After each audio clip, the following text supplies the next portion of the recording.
नमः श्री यतिराजाय विवेकानंदसूरये सच्चित्सुखस्वरूपाय स्वामिने तापहारिणे। हम स्वामी विवेकानंद की इंस्पायर्ड टॉक्स पढ़ रहे हैं, जिसका हिंदी अनुवाद है देववाणी। ये इंस्पायर्ड टॉक्स, ये उपदेश स्वामी जी ने अमेरिका में थाउजेंड आइलैंड पार्क नामक स्थान में कुछ चुने हुए शिष्यों को दिए थे। शायद 12 या 15 शिष्य थे। और स्वामी विवेकानंद उस समय बहुत ही उच्च आध्यात्मिक मनस्थिति में थे, और जो हम इंस्पायर्ड टॉक जो पढ़ते हैं तो उसे स्पष्ट रूप से हम प्राप्त करते हैं और स्पष्ट रूप से देखते हैं कि स्वामी जी सर्वत्र सदा ईश्वर ब्रह्म की ही बात कर रहे हैं और नीचे मानो आ ही नहीं। और इसलिए हमें एक व्याख्याकार के रूप में समझाने के लिए बड़ी कठिनाई हो जाती है। अगर द्वैत भाव से कहें, भगवान की, सगुण ब्रह्म की, ईश्वर के अवतार की लीला आदि का वर्णन हो तो उसको बताना, समझाना, उस पर टीका करना आसान हो जाता। लेकिन जब स्वामी जी सदा ब्रह्म की ही चर्चा कर रहे हैं, सर्वत्र जगत के अनित्यत्व की चर्चा कर रहे हैं, तो फिर बड़ी कठिनाई हो जाती। हम आज देखने का प्रयत्न करेंगे स्वामी जी क्या कहते हैं। पिछली बार जहाँ तक हमने पढ़ा था उसके आगे से हम पढ़ेंगे। और जैसा मैंने कहा था कि पिछली बार की भूमिका का जो पढ़ा है, जो कहा है, उसका और अब जो हम कहेंगे उसका कोई संबंध हम प्राप्त नहीं करते सर्वत्र सारे इंस्पायर्ड टॉक्स में। और इसका कारण यह हो सकता है कि जिसने रिकॉर्ड किया, थोड़ा सा रिकॉर्ड किया, फिर भूल गई। मिस एरन वॉल्डो स्वामी जी के प्रवचनों में मशगूल हो गई, फिर कुछ थोड़ा से नोट्स लिख लिए। तो ये टुकड़े टुकड़े हमारे पास आए हैं। और अगर दूसरे प्रकार से उसको कहें तो हम उसको कह सकते हैं कि ये सूत्र हमारे पास में आए। तो सूत्र कहना एक छोटा सा एक वाक्य, छोटा सा एक पैराग्राफ आया है, बस उसके बाद दूसरा पैराग्राफ आया है। तो जिस प्रकार से पातंजल योग सूत्र हैं, नारद भक्ति सूत्र हैं, ब्रह्म सूत्र हैं, तो उसमें छोटे छोटे वाक्य हैं, उसके पीछे गूढ़ तत्व निहित है। तो इस प्रकार से ये स्वामी जी की बातें भी, उपदेश भी ऐसे सूत्र रूप में हमें प्राप्त हुई है, जिसमें गहन तत्व निहित है। हम उसे देखने का प्रयत्न करेंगे। तो जहाँ तक पढ़ा था उसके आगे स्वामी जी ने जो कहा था, Vedas, however, have come down to our level, for if they told us the highest truth in the highest way, we could not understand. वेदों में सब प्रकार की बातें हैं, स्वर्ग की बातें हैं। तो जो स्वर्ग चाहते हैं, संसार के भोग चाहते हैं, तो वेदों में भोग की भी बात हुई। तुम भोग चाहते हो, स्वर्ग जाना चाहते हो, ये यज्ञ करो, अमुक यज्ञ करोगे तो अग्निहोत्र यज्ञ करने पे तुम स्वर्ग प्राप्त करो। स्वर्ग की मान्यता है, भोग की मान्यता है, सुख से रहना है, हमें अधिक 100 वर्ष की आयु प्राप्त हो, बुढ़ापा ना हो, रोग नहीं होवे, ये हमारी कल्पना है। तो ठीक है, ऐसे स्थान पर तुम चले जाओगे। तो वेदों ने 3/4 भाग स्वर्ग के बारे में बता दिया और कैसे प्राप्त करना ये बात बता। अब स्वामी जी उसके आगे चलते हैं। यहाँ पर थोड़ा सा हमको सूत्र मिल गया। क्या कहते हैं? Heaven is a mere superstition arising from desire, and desire is ever a yoke, a degeneration. Never approach anything except as God, for if we do, we see evil, because we throw a veil of delusion over what we look at, and then we see evil. Get free from these illusions. Be blessed. Freedom is to lose all illusion. छोटी सी बात में थोड़े समय बहुत महत्वपूर्ण बात स्वामी जी ने कह दी है, स्वर्ग की बात। क्या कहते हैं स्वामी जी? कहते हैं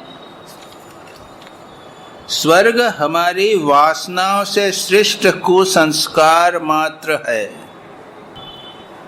स्वर्ग इज ए मियर सुपरस्टिशन। सुपरस्टिशन का हिंदी अनुवाद उन्होंने किया है कुसंस्कार। सुपरस्टिशन का अर्थ भी तो होता है, ठीक यही होता है, एक अंधविश्वास। स्वर्ग के बारे में हमने एक कल्पना कर रखी है, एक विश्वास कर रखा है, और इसके ऊपर हमने कई वेदों में भी कई बातें कर दी, ऐसा स्वर्ग है, वैसा स्वर्ग है इत्यादि। और ये कैसे होता है? वासना मात्र है, और वासना चिरकाल के लिए बंधन, अवनति का द्वार है। स्वर्ग हमारी वासना से सृष्ट है। आप लोग मानते हैं स्वर्ग को, और स्वामी जी कहते हैं ये वासना से सृष्ट है। और अन्यत्र भी स्वामी जी स्वर्ग के बारे में कुछ मजेदार बातें कहते हैं। जो लोग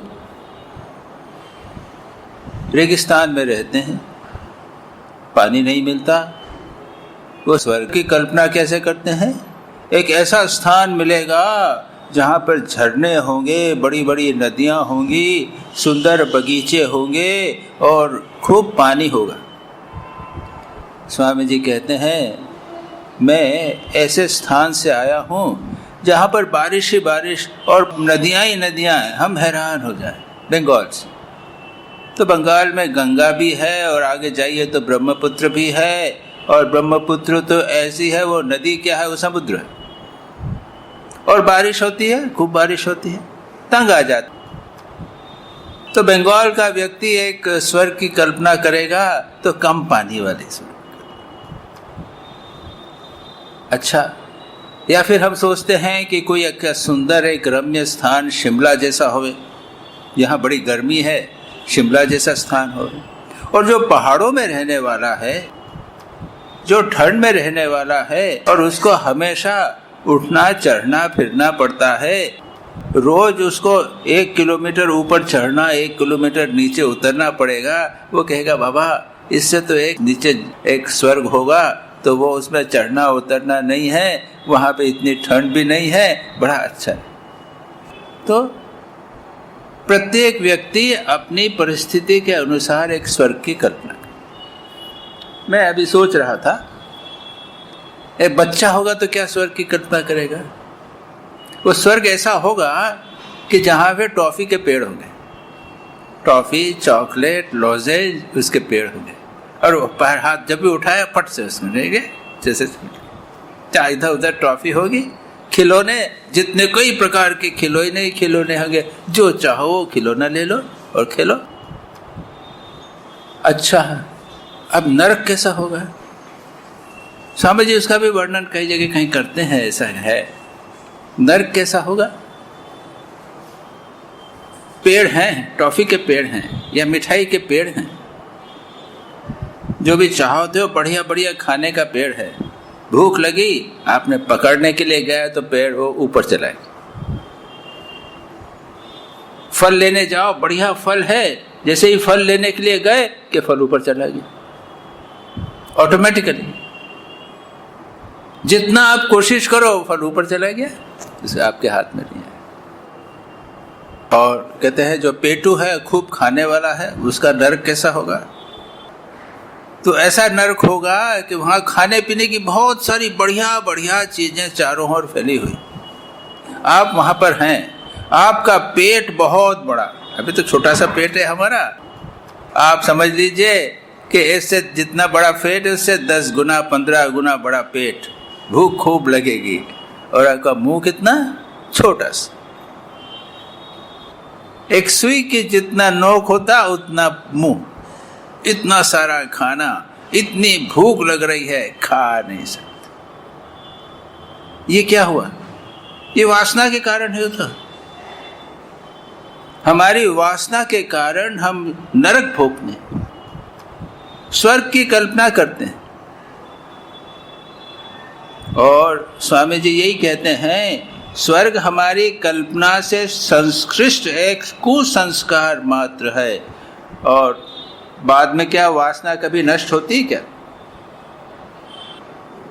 वहां गए, आपकी वासना पूर्ण हुई, उसके बाद फिर आपको जन्म लेना पड़ेगा। अब उसके आप में बुरे संस्कार होंगे तो नरक में जाएंगे। वही वासना जो थी, अब उस वासना की पूर्ति वहां पर नहीं होगी, जैसा मैंने अभी दृष्टांत दी। तो ये स्वर्ग और नरक, ये दोनों हमारी वासनाओं से सृष्ट। और उपाय क्या है? उस वासनाओं को दूर करना बहुत महत्वपूर्ण। जिसमें जितनी वासना कम होगी उतना वह सुखी होगा। मां शारदा ने कितनी अच्छी बात कही। अगर भगवान से कुछ मांगना हो तो क्या मांगो? निर्वासना कर दो। हम सोचते हैं कि एक वासना पूर्ण होने से खूब सुख हुआ, तो दूसरी वासना पूर्ण होने से और सुख होगा। जितनी वासना बढ़ती जाएंगी उतना वासना की पूर्ति भी होती जाएगी, तो सुख बढ़ता जाएगा। वासना की पूर्ति से सुख नहीं होता, वासना के नाश से सुख होता। जैसे ही वो वासना समाप्त हुई, हमें सुख प्राप्त। जितनी वासना कम होगी उतना अधिक सुख होगा। और माँ इसीलिए कहते हैं निर्वासना हो जाओ, बस सबसे ज्यादा सुखी। कोई वासना ही नहीं, व्यक्ति आनंद में पूर्ण। ये एक साधना है, ये एक साधना है। पातंजल योग सूत्र में इससे मिलती जुलती बात कही गई है। वहां कहा गया है पंच क्लेश, अविद्या, अस्मिता, राग, द्वेष, अभिनिवेश। अविद्या यानी जैसा जगत है वैसा जगत नहीं समझना, इसको सत्य समझना इत्यादि। वो 5 उसके कैरेक्टरिस्टिक्स बताए हैं। अविद्या हम समझते हैं, जो अनित्य है उसको नित्य समझना, जो अपवित्र है उसे पवित्र समझना, जो दुखदायक है उसे सुखदायक समझना, और जो आत्मा नहीं है उसे आत्मा समझना। ये 4 लक्षण हैं। ये अविद्या की बात हम समझ सके। उससे पड़ता है अहंकार, और अहंकार भी हम लोग सब समझते हैं। मैं गुणी हूँ, मानी हूँ, धनी हूँ, मोटे तौर पर बता रहा हूँ। वो पातंजल योग सूत्र के विस्तार में मैं नहीं जा रहा हूँ, फिलोसॉफिकल है, लेकिन हम समझते हैं मैं मन धनी, और इस मैं के कारण सबसे ज्यादा कष्ट होता है। उसके बाद में बताया है राग और द्वेष। ये राग द्वेष क्या है? इसे इंग्लिश में कहते हैं लाइक्स एंड डिसलाइक्स। किसी वस्तु के प्रति हमारी आसक्ति, किसी वस्तु को हम प्राप्त करना चाहते हैं, उसे चाहते हैं। जो वस्तु हमें सुख प्रदान करती है, जो वस्तु, व्यक्ति, परिस्थिति जो हमें सुख प्रदान करती है, उसके प्रति आसक्ति, इसको कहते हैं राग। और जो हमें दुख प्रदान करे, उसके प्रति हमारा जो भाव है, उसको कहते हैं द्वेष। ये वही वासना का ही विस्तार, मैंने उसको समझाने के लिए राग और द्वेष ले लिया। और जितना व्यक्ति के जीवन में राग द्वेष अधिक होगा, उतना उसके जीवन में कष्ट होगा। इन 5 क्लेशों को कम करना है। पातंजल योग सूत्र में है, इन 5 क्लेशों को धीरे धीरे दूर करना पड़ता है। वो होता है तप, स्वाध्याय, ईश्वर प्रणिधानानि, क्रिया योग। उसके द्वारा ये 5 क्लेश जो हैं वो कम होते हैं। तपस्या, स्वाध्याय, सत् साहित्य का चिंतन, असत साहित्य का नहीं। आप टीवी के सामने बैठ जाइए, आपका राग जो है उसकी वृद्धि कर देंगे, अपनी वासनाओं की वृद्धि कर देंगे। फलाना रेजर आपको चाहिए, ये थर्मोस आपको अच्छा लगेगा, ये कार जो है वो बढ़िया है। ये टीवी में एडवर्टाइजमेंट, समाचार पत्रों में एडवर्टाइजमेंट, इनका सारे का उद्देश्य है आपके मन में राग को बढ़ाना, आपके मन में वासना की वृद्धि करना। और इससे सुख कभी नहीं मिलता, दुख ही दुख मिलता। क्षण भर के लिए सुख मिला, उसके बाद में कष्ट ही होता। और कार रखेंगे तो कार खराब होगी, सर्विसिंग कराना पड़ेगा। मैं तो पूर्वाश्रम पे तो मेरे पास कार था, मैं जानता हूँ, वो सर्विसिंग कराना पड़ा था। एक बार एक्सीडेंट भी हो गया और तो पहले उसका इंश्योरेंस कराना पड़ता है। ये सारी की सारी समस्याएं बनी रहती। ये विचार के द्वारा हमें अपने राग द्वेष कम करना है। स्वाध्याय के द्वारा ये कम होता है। तपस्या का अर्थ ही है कि हम अपने राग द्वेष को कम करें। तपस्या का उद्देश्य है, उसका सार क्या है? संयम। शारीरिक, मानसिक, इंद्रियों इत्यादि का मन का संयम, ये हुआ तप। स्वाध्याय और ईश्वर प्रणिधान, भगवान के प्रति शरणागति। हमारी इच्छा हमेशा कभी पूर्ण नहीं होगी। स्वामी जी आज बहुत अच्छी बात कहें। अभी हम देखते हैं इतनी अच्छी बात कहेंगे, को जो चाहिए वो मिल जाए, वासना न हो। भगवान ने सबकी व्यवस्था कर रखी है, लेकिन वासना आप बनाएंगे तो आपको कष्ट होगा। एक चींटी के लिए भी भगवान ने व्यवस्था कर रखी है। एक ऊपर पक्षी है, उसको भी खाना मिल जाता है, उसने में कुछ बना के नहीं रखता। हम लोग जो है वो स्टोर करके रखते हैं। यहाँ पे भी आश्रम का स्टोर है, आप लोगों के घर में स्टोर है। पक्षी नहीं रखते, भगवान ने उनकी व्यवस्था करी है। चींटी नहीं रखती। लेकिन वासना होगी तो आपको कष्ट हो। बहुत ही महत्वपूर्ण बात है। स्वामी जी एक एक करके लेते हैं। स्वर्ग हमारी वासना से संश्लिष्ट कुसंस्कार मार्ग है, और वासना चिरकाल के लिए बंधन। मैंने तो उसको दुख की बात कही। वासना से दुख होता है, क्षण भर के लिए सुख होता है, उसके बाद में दुखी दुख होता है। लेकिन स्वामी जी यहाँ पर दो बातें और कहते हैं। बंधन और अवनति का द्वार है। Desire is ever a yoke. Yoke is बंधन, ठीक है, उसका ट्रांसलेशन ठीक है। डिजायर जो है वो एक योक आपके सिर के ऊपर, योक यानी बैल के ऊपर जो एक वो हल रखा जाता है ना, वो योक। तो वासना जो है वो आपके कंधे के ऊपर, जैसे बैल के ऊपर योक रखा जाता है, वैसे वो रखा हुआ है। याद रखिए, वासना को अच्छा नहीं समझना है कभी। ए डिजेनरेशन और अवनति, अवनति का द्वार स्वरूप है। और वो कितने प्रकार से समझाएं। पातंजल योग सूत्र में जैसे कहा गया है, जो क्लेश है ना, तो उसमें जो हमें सुख देने वाली वस्तु है वो वस्तुतः दुख देने वाली है। पुत्र की वासना, वहां पे स्पष्ट बताया है पुत्र के कारण कितना कष्ट होता है।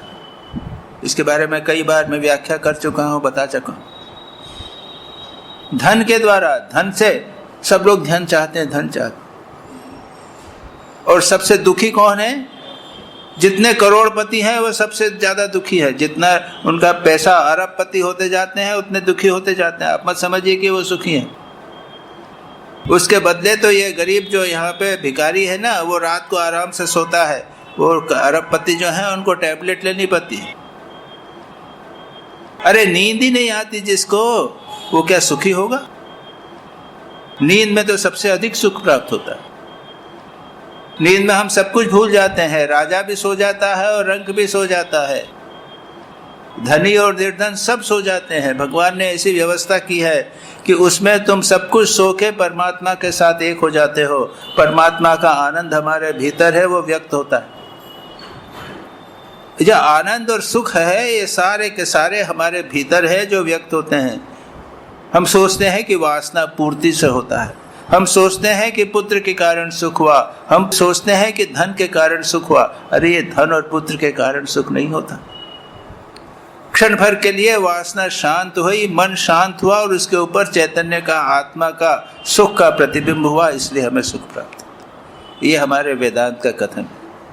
शांत मन के ऊपर आत्मा का प्रतिबिंब, चैतन्य का जो सच्चिदानंद आनंद है उसका प्रतिबिंब होगा। अगर हमारा मन शांत होगा तो हमें उस सब समय आनंद प्राप्त होगा।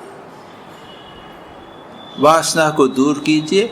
छोटी वासना, बड़ी वासना, असंख्य वासना है। मैं लोगों का कल्याण करूंगा,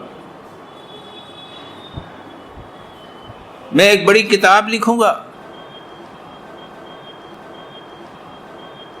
ये बड़ी बड़ी वासना। मैं इतने शिष्यों के गुरु बनने की इच्छा, और उसके बाद गुरु बन के इतने शिष्यों का उद्धार करना है, ये भी वासना। आध्यात्मिक, सो कॉल्ड आध्यात्मिक जीवन, धार्मिक जीवन में भी वासना है। इतने तीर्थों को जाना,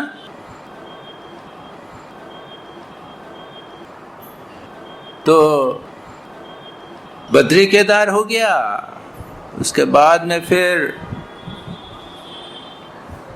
अमरनाथ यात्रा हो गई, कैलाश मानसरोवर तो हुआ ही नहीं, ये वासना। सिर्फ समझाना पड़ता है कि भाई ठाकुर को भी केदार मानसरोवर नहीं गए थे ठाकुर, ये भी वासना। अरे भाई आनंद सब यहीं पे है, जो वहां गया वो शायद सुखी होगा, जो नहीं गया वो भी सुखी है, वासना के ऊपर निर्भर करता। तो धार्मिक जीवन में भी कई प्रकार की वासनाएं हैं। अब वो सांसारिक जीवन में वासनाएं हैं, धार्मिक जीवन में वासनाएं हैं। वासनाओं को अंततो गत्वा विचार के द्वारा उसको दूर करना पड़ेगा। श्री रामकृष्ण क्या कहते थे? श्री रामकृष्ण कहते थे छोटी मोटी वासनाओं को भोग के द्वारा और विचार के द्वारा दूर करो। भोग के द्वारा नहीं होगी। भोग के द्वारा अगर हम सोचें कि मेरी वासना है तो मुझे अमुक वस्तु चाहिए, धन चाहिए, इतना धन मिलेगा तो सुखी हो जाऊंगा, वो धन मिलेगा तो और धन की इच्छा हो जाएगी। क्या कहा है वहां पे? हविषा कृष्ण वर्तमेव भूय एव अभिवर्धते। हमारी वासना को अगर पूर्ति किया तो वह इस प्रकार से होगा जैसे आग जल रही है और उसको जलाना बुझाना है। तो हमने क्या किया? उसको पानी डाल के बुझाना है। तो ये पानी क्या क्या डालना है? वासना का पानी डाल दो, वासना बुझ जाए। अरे वो वासना का पानी नहीं है, वो घी है। तो घी अगर आप डालेंगे आग में तो क्या होगा? हविषा कृष्ण वर्तमेव भूय एव अभिवर्धते। ययाति जैसे सूर्यवंश के राजा, उन्होंने ये बात 1000 साल भोग करने के लिए प्राप्त किया, फिर भी पूर्ति नहीं हुई। तब उन्होंने कहा कि ऐसे नहीं। न जातु काम कामानाम भोगे न उपशाम्यति। वासनाएं हैं, भोग से कभी पूर्ण नहीं होती। इसलिए स्वामी जी इसको कहते हैं चिरकाल के लिए वासना, चिरकाल के लिए, सदा के लिए बंधन का कारण है, अवनति का द्वार है। मन में इसको अच्छी तरह बिठा लीजिए और देख लीजिए मेरे में इतनी वासना है, बाप रे मेरी कितनी बुरी हालत है। आध्यात्मिक दृष्टि से मैं अपने को समझता हूँ कि मैं आगे बढ़ा हुआ हूँ, अरे इतनी वासना। तो ठाकुर कहते थे छोटी वासनाओं को, खाने पीने की वासना है, थोड़ा घूमने फिरने की वासना है, तीर्थ की वासना है, विचार करके दूर कर दो। भोग कर लो और विचार करके दूर कर दो। बड़ी वासना है, नाम यश प्राप्त करना है, विवाह करके जीवन यापन करना है, पुत्रेशना वित्तेशना और लोकेशना धारेशना। ऐशना यानी वासना, पुत्र की, स्त्री की, पति की, धन की संसार लोग मेरे को माने, गुण करे, ये भयानक, ये बड़ी है। उसको विचार के द्वारा ही दूर कर लो। उसको दूर करने जाओगे, पूर्ति करने जाओगे तो कभी पूर्ण नहीं होगी। Be very careful. और आप लोग तो सब सीनियर सिटीजन्स हो, आप लोगों को थोड़ा तो एक्सपीरियंस होगा ही। आपको तो अनुभव होगा कि वासनाएं पूर्ण नहीं होती। अगर पूर्ण होती तो आप लोग चिर शांति प्राप्त होते। कहाँ शांति प्राप्त? स्वामी जी ने तो बड़ी कड़ी बात कही है, वासनाएं चिरकाल के लिए बंधन अवनति का द्वार स्वरूप हैं, बी वेरी केयरफुल। मैंने कहा ना, स्वामी जी यहाँ ये किताब जो है इसमें उच्चतम बातें कर रहे हैं, तब क्या करें? अभी एक यहाँ पर स्वामी जी तो नहीं बताया, ठाकुर ने बता दिया वासना है तो कैसे उसको दूर करने के उपाय बता दिए। लेकिन स्वामी जी क्या है, सीधे ऊपर चले जाते हैं। Never approach anything except as God, और if we do we see evil. अचानक ब्रह्म दृष्टि। स्वामी जी ने को तो ठाकुर ने कहा था ना स्वामी जी के बारे में कि वो हमेशा भगवान को देखता। उस समय जब स्वामी जी स्वामी नहीं हुए थे, तब उन्होंने अखंडानंद जी को, गंगाधर को इंट्रोड्यूस करते हुए कहा था कि अरे नरेंद्र से जाके मिलना, वो वहाँ रहता है, वो बड़ा अच्छा लड़का है, वो सब जगह भगवान को देखता। उसके बाद तो ठाकुर ने उन्हें स्पर्श किया, सर्वत्र भगवान दिखाया। स्वामी विवेकानंद, याद रखिए, हम लोग स्वामी विवेकानंद को कोट करते हैं, स्वामी विवेकानंद ने ये कहा, वो किया, देश को उत्थान करो, ये करो, वो करो, सब करते थे। लेकिन स्वामी विवेकानंद सर्वत्र, सब समय, सर्वत्र, सभी में भगवान देखते थे, स्वाभाविक रूप से। जिस प्रकार हम स्वाभाविक रूप से सर्वत्र अच्छाई और बुराई देखते हैं, जिस प्रकार हमें सर्वत्र ये जो चीजें हैं वो बिल्कुल ठीक ठाक दिखाई देती हैं, वैसे स्वामी विवेकानंद स्वाभाविक रूप से सर्वत्र ब्रह्म देखते थे। ये बात स्वामी विवेकानंद के नहीं भूलना है, कभी नहीं भूलना। तो याद आ गया मुझे, मिस्टर एंड मिसेस लेगेट नाम सुना? स्वामी विवेकानंद उनके पास रहे थे। मिसेस लेगेट या और कोई फॉरेन लेडी यहाँ आई थी इंडिया में, और ये लोग क्या है कि बड़े उच्च लेवल पे रहते थे, यानी वो बड़े बड़े लोगों से मिलते थे, ड्यूक से, काउंट से, प्रिंसेस से, ऐसे लोगों से इनका मुलाकात। तो किसी स्वामी ने पूछा कि अच्छा, आपने तो बड़े बड़े काउंट्स, प्रिंसेस, ड्यूक, बिशप्स, इन लोगों से आप मिली हैं, देखा है, स्वामी जी को भी देखा है आपने, उसकी तुलना में आप स्वामी जी को क्या समझते? तो क्या कहती है? But he was the profit. अब कैसे प्रश्न कर रहे हैं? स्वामी जी की क्या उनसे तुलना होती है? वे तो अवतार थे। Swami ji was a profit. स्वामी जी को सामान्य व्यक्ति समझना और श्रेष्ठ व्यक्ति, ये नहीं। वैसे स्वामी जी ने कहा था तुरानंद जी को, तुरानंद जी जहाँ रहते उनको कहा था, हरि भाई, ठाकुर को समझने के पहले मुझे समझो।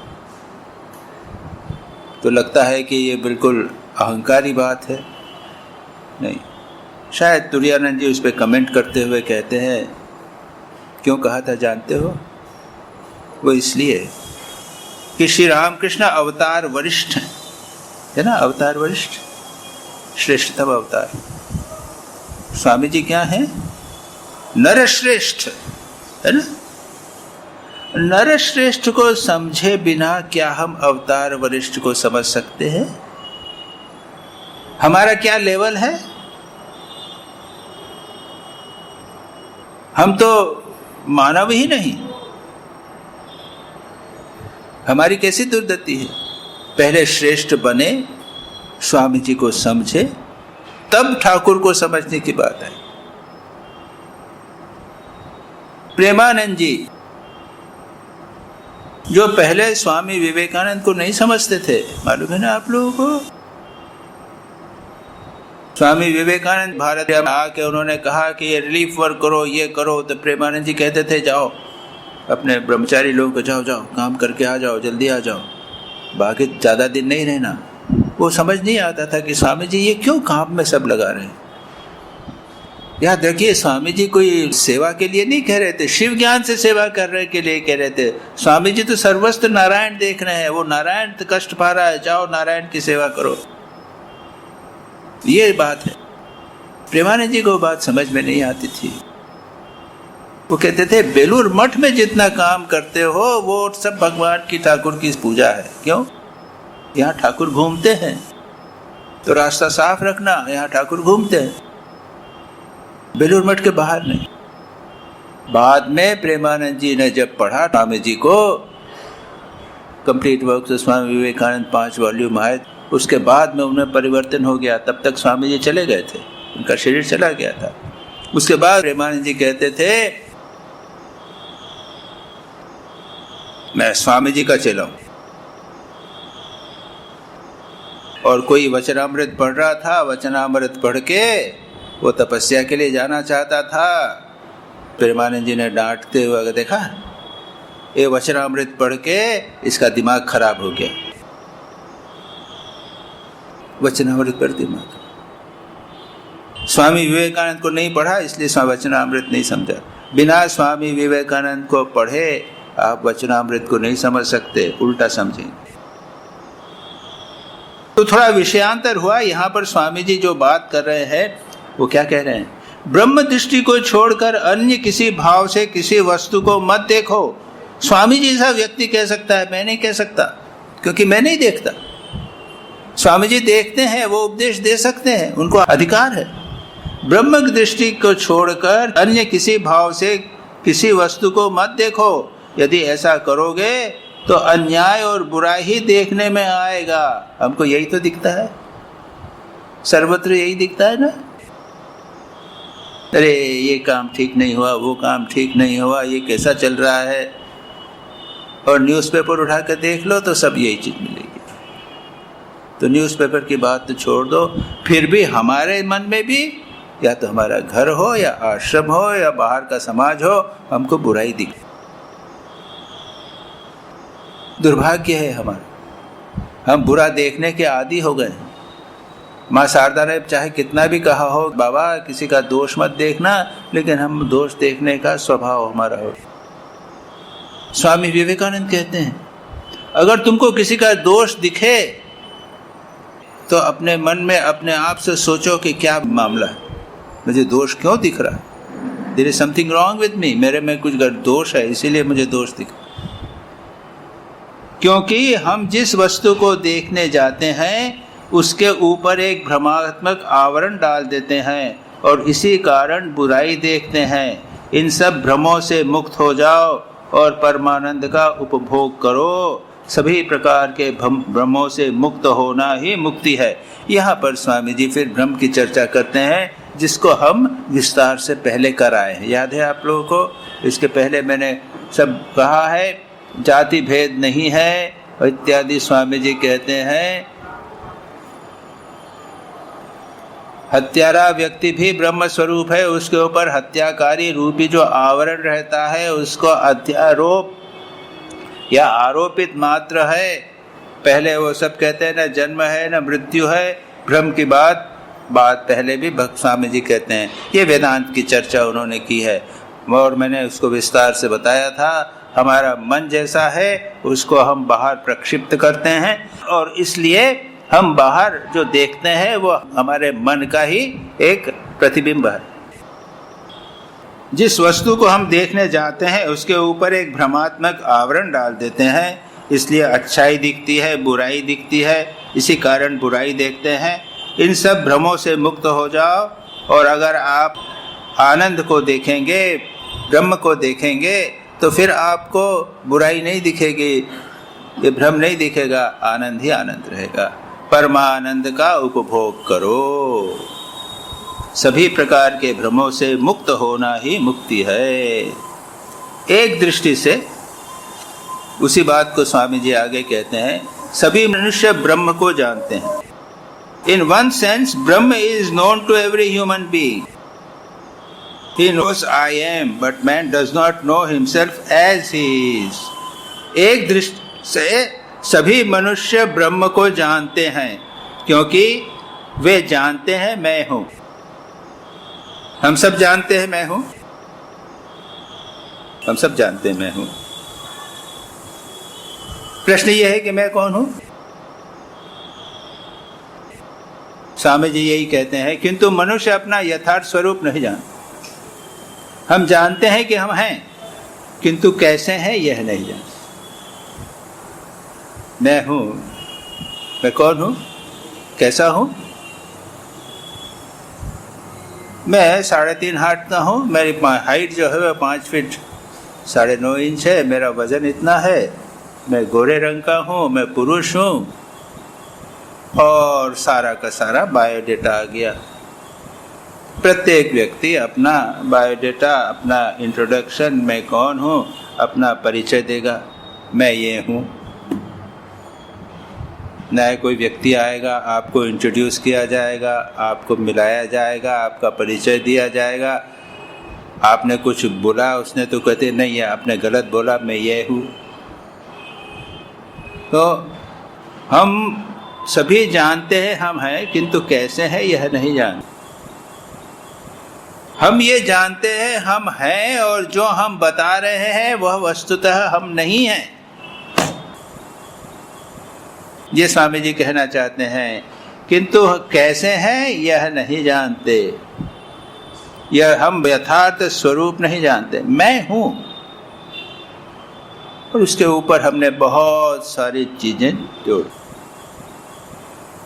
आगे क्या कहते हैं, अद्वैतवाद को छोड़कर अन्यान्य सभी व्याख्याएं आंशिक सत्य मात्र हैं, किंतु वेद का तत्व यह है कि हम में से प्रत्येक के भीतर जो आत्मा रहती है वह ब्रह्म स्वरूप है। जिसे मैं कह रहा हूं, यह मैं ब्रह्म है। अद्वैत वेदांत बार बार यही कहता है, यही कहता। लेकिन दुर्भाग्य यह है हमारा कि हमारा बायोडेटा, हमने जो कुछ जीवन में किया, हमारे जो मैं और मेरा है वो इतना महत्वपूर्ण है कि उसको छोड़ के निर्गुण निराकार ब्रह्म अपने आप को समझना बड़ा कठिन, बड़ा कठिन। कितनी पुस्तकें, कितनी क्लासें, यही अरे तुम ब्रह्म हो, तुम ब्रह्म हो, तुम ब्रह्म हो। ठाकुर बार बार कहते हैं, यही है ना वेदांत का सार, ब्रह्म सत्य जगत मिथ्या जीवो ब्रह्म बना पर। बस उसको जीवन में उतारो। बस मैं और ब्रह्म एक हैं, तुम ब्रह्म एक हो। श्वेत केतु तत्वमसि, श्वेत केतु तत्वमसि, बार बार बार बार उसको कहा, 9 बार 10 बार कहा, श्वेत केतु तुम्ही ब्रह्म हो। हमको 100 बार कहते हैं, 1000 बार कहते हैं, हमारे मन में बात नहीं जाने। ये दुर्भाग्य हमारा। इसलिए क्यों? चित्त शुद्धि के अभाव। स्वामी विवेकानंद आएंगे, अभी कहेंगे, वो आगे भी आएगा, यही बात बार बार बार बार कहेंगे। वो कहेंगे कि चित्त शुद्धि कर लो बस, और कुछ नहीं करना। चित्त शुद्ध कर लो बस, और कुछ नहीं करना। कबीर एक अपने भजन में कहते हैं, मन की उमंग मार लो बस हो गया भजन, मन की तरंग मार लो बस हो गया भजन। मन की तरंग, मन की चंचलता, मन में जो बातें विचार इत्यादि सब आ रहे हैं, उसको दूर कर दो, उसको मार लो, बस यही भजन, बस हो गया भजन। यही खास सार है भजन का, साधना का सार यही है। लेकिन दुर्भाग्य यह है कि वो इतना गहरा रहता है कि बस सबकॉन्शियस माइंड में, कॉन्शियस माइंड में सब इतनी सारी बातें अचेतन चेतन मन में जन्म जन्मांतर के संस्कार, पतंजलि योग सूत्र में जो भूमि बोलते हैं, चित्त की वृत्तियाँ बोलते हैं, इतने सारी चीज़ें इतनी रहती हैं। और उसी के लिए दूर करने के लिए पतंजलि वो यम नियम बताते हैं, अहिंसा सत्य अस्तेय ब्रह्मचर्य करो, शौच संतोष तप स्वाध्याय ईश्वर प्रणिधान करो। चित्त शुद्धि के लिए भगवान गीता में कर्मयोग कहते हैं। तो सारी साधना बिल्कुल यही है, चित्त शुद्धि करते जाइए, बस अपने आप धीरे धीरे शुद्ध होते जाएंगे। और एक समय ऐसा आएगा कि अरे मैं और ब्रह्म तो एक ही, मैं खोज रहा था, कहाँ खोज रहा था, मैं तो यही हूँ, ब्रह्म यही है, ये मेरे पास में। मैं जिसको इधर उधर खोज रहा था वो तो बस यही है, मेरे हाथ में ही। स्वामी जी आगे कहते हैं, एक दृष्टि से सभी मनुष्य ब्रह्म को जानते हैं, किंतु वे जानते हैं मैं हूँ, किंतु मनुष्य अपना यथार्थ स्वरूप नहीं जानता। हम सभी जानते हैं कि हम हैं, किंतु कैसे हैं यह नहीं जानते। अद्वैतवाद को छोड़कर अन्यान्य सभी व्याख्याएं आंशिक सत्य मात्र हैं, किंतु वेद का तत्व यह है कि हम में से प्रत्येक के भीतर जो आत्मा रहती है वही ब्रह्म स्वरूप है, जिसको हमने देखा। जगत प्रपंच के भीतर जो कुछ है, क्या है?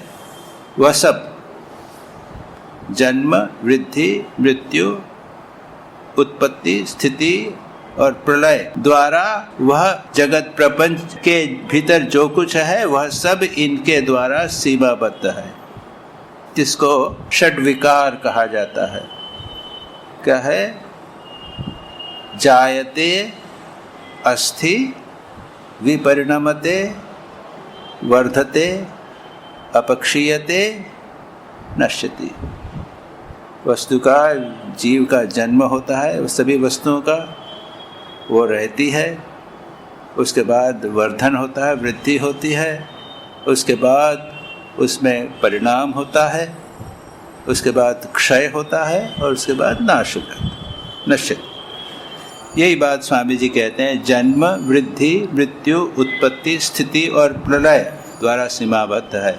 हमारी अपरोक्षानुभूति वेदों से भी अतीत है, क्योंकि वेदों का जो प्रामाण्य इस अपरोक्षानुभूति के ही ऊपर निर्भर है। सर्वोच्च वेदांत है प्रपंचातीत सत्ता का तत्व ज्ञान। फिर स्वामी जी एक दूसरी बात पर आते हैं, वह है हमारी अपरोक्ष अनुभूति। और वेदों के संदर्भ में, क्योंकि उन्होंने कहा ना, वेद का तत्व यह है कि हम में से प्रत्येक के भीतर आत्मा है, वह ब्रह्म है। वेद की जब बात करते हैं तब स्वामी जी कहते हैं कि वेद में आत्म तत्व की और ब्रह्म तत्व की तो बात है, लेकिन इसके अतिरिक्त और भी बहुत सारी बातें हैं। और जो आत्म तत्व और ब्रह्म तत्व की बात है वह अपरोक्ष अनुभूति पर निर्भर करती है। अपरोक्ष अनुभूति यानी डायरेक्ट परसेप्शन, प्रत्यक्ष देखना, जिसे श्री राम कृष्ण कहते थे बोधे बोध। श्री राम कृष्ण कहते थे, अरे मैं ईश्वर को ऐसे देखता हूँ जैसे तुझे देखता हूँ, उससे भी स्पष्टतर रूप से देखता हूँ। ये इंद्रियों के द्वारा अनुभव नहीं होता, मन के द्वारा नहीं होता। आप जब अपरोक्ष अनुभूति होती है तब हम उस ईश्वर या परमात्मा के साथ एक हो जाते, वो ऐसा अनुभव होता है। क्या होता है कहना मुश्किल, जिसको होगा वही बता सके। और दुर्भाग्य यह है जो होता है जिसको वह भी बता नहीं पाता। वो कहता है कि ठाकुर बोलते हैं कि अरे मुझे जो अनुभूति होती है मैं तुमको बताता हूँ, क्या करूँ? कोई मेरा मुंह दबा देता। क्यों? वहाँ पर मन नहीं है, इंद्रियां नहीं है। आँखों के द्वारा हम कुछ चीज़ देखते हैं, मन के द्वारा कुछ सोचते हैं। ये अपरोक्ष अनुभूति का अर्थ है you become one with the object of meditation. जिसका ज्ञान हो रहा है उस ज्ञान के साथ आप एक हो जाते हो। इस अपरोक्ष अनुभूति, यह अपरोक्ष अनुभूति ही स्वामी जी यहाँ कहते हैं वेदों का आधार है, क्योंकि वेदों का भी प्रामाण्य इस अपरोक्ष अनुभूति के ऊपर ही निर्भर है। जितने वेद हैं वे ऋषियों की अपरोक्षानुभूति के ऊपर आधारित। उपनिषदों ने कैसे कहा? उन्होंने कहा नेति नेति, न तत्र सूर्यो भाति न चंद्र तारकम नेमा विद्युतो भांति कुतोयम अग्नि तमेव भान्तम अनुभाति सर्वम तस्य भाता सर्वमिदं विभाति इत्यादि। उन्होंने अस्पर्शम, अग्राह्यम, अक्षोत्रम, अवर्णम, अचक्षुश्रोत्रम इत्यादि इसमें नेति नेति नेति कहा। क्या ब्रह्म ऐसा है? नहीं। ब्रह्म ऐसा है? नहीं। इस तरह वर्णन किया।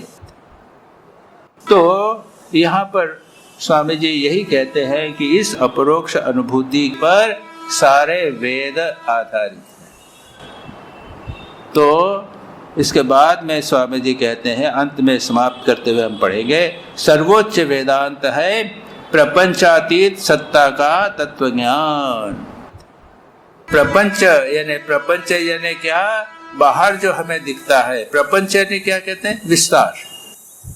जिस चीज का विस्तार है, ये प्रपंच शब्द जो है ये दो अर्थ में, एक तो विस्तार के रूप में है और दूसरा कोई चीज जो खराब है ना, अरे क्या ये प्रपंच फैला रखा है, तो उसको बुरे अर्थ में भी कहते हैं। एक छोटा सा काम करना था, उसको बड़ा कर दिया, ये प्रपंच है ना।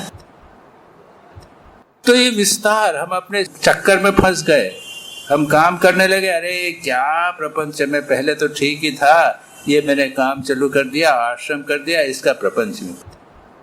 तो प्रपंच विस्तार के अर्थ में, और एक जिसे कहते हैं कि नकारात्मक अर्थ में है, एक बंधन के अर्थ में, बुरे अर्थ में शब्द है प्रपंच।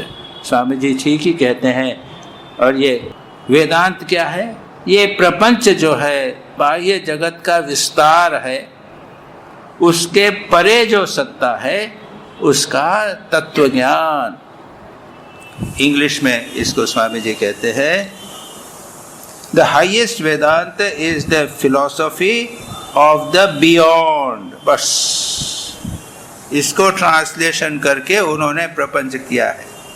फिलॉसफी, द हाईएस्ट वेदांत, सर्वोच्च वेदांत इज द फिलॉसफी, तत्वज्ञान। तत्वज्ञान को, फिलॉसफी को तत्वज्ञान किया है, ऑफ द बियॉन्ड। ये सारा जो जगत हमें दिखाई दे रहा, उसके परे जो तत्व है, उस तत्व का साक्षात्कार करना, यही उच्चतम वेदांत है। हम यहाँ इसको समाप्त करते हैं। आगे वही चीज़ तो है, जगत प्रपंच के अंतर्गत अव्यक्त और व्यक्त शक्ति को माया कहते हैं। अब ये माया और मातृरूपिणी माया इत्यादि आएगा, इसकी चर्चा हम अगली बार करें। नमः श्री यतिराजाय विवेकानंद सूरये सच्चित् सुख स्वरूपाय स्वामिने तापहारिणे।